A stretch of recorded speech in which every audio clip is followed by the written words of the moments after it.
Paul's guidance in 1 Timothy chapter 2 verse 1 is a pivotal moment in his letter to Timothy, where he shifts the focus from personal instructions directly to Timothy towards guidance for the entire community, specifically concerning the practice of prayer.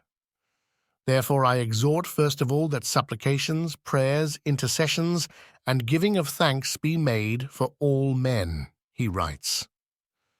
This command underscores the centrality of prayer in the life of the Church and its role in fostering an environment conducive to spreading the gospel. This verse serves as a foundational call to action, establishing prayer as a priority in the believer's life, not as an afterthought, but as the foremost practice. Paul delineates 4 types of prayer: supplications, prayers, intercessions, and giving of thanks, each serving distinct purposes and collectively covering the spectrum of communication with God. Supplications are specific requests brought before God, reflecting our dependence on Him for our needs and desires. It acknowledges our position before God as beings who lack and are in need of His divine provision and intervention. This form of prayer is deeply personal and reflects a trust in God as the provider and sustainer. Prayers in a more general sense could be seen as the broader category under which all forms of communication with God fall.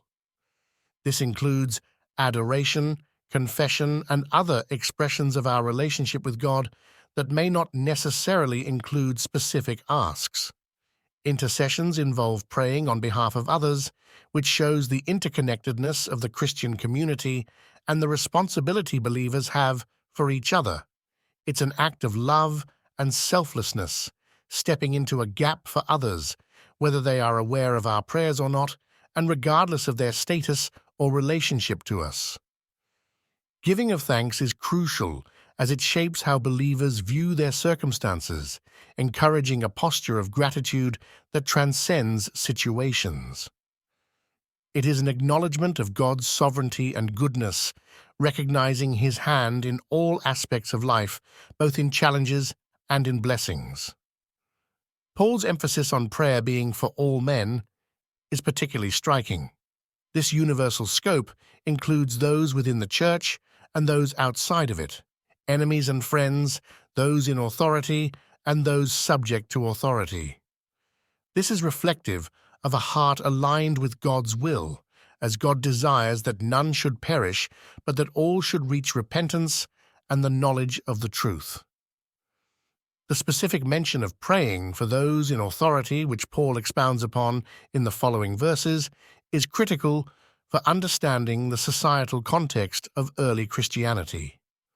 Believers were living under Roman rule, which often was indifferent or even hostile to their faith.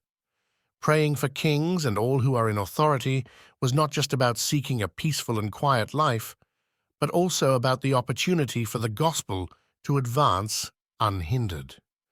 This reflects a strategic spiritual outlook, recognizing that the condition of civil authority affects the Church's ability to conduct its mission.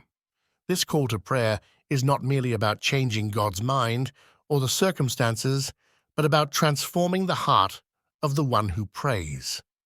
Engaging in such broad-spectrum prayer fosters a spirit of humility, aligns believers with God's loving and redemptive plan for the world, and builds a resilient faith that trusts in God's ultimate sovereignty over all affairs, human and divine.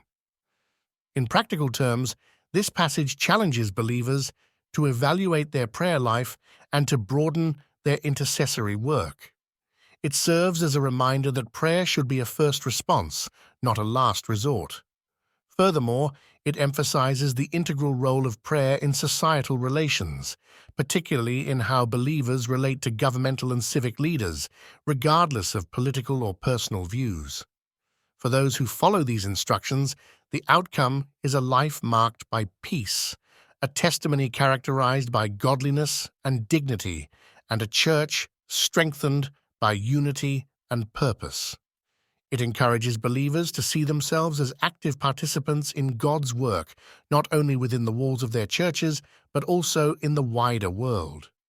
Such a perspective transforms prayer from a mere religious duty into a dynamic and powerful tool in the life of a believer, essential for personal growth and for the effective advancement of the gospel in a complex and often hostile world.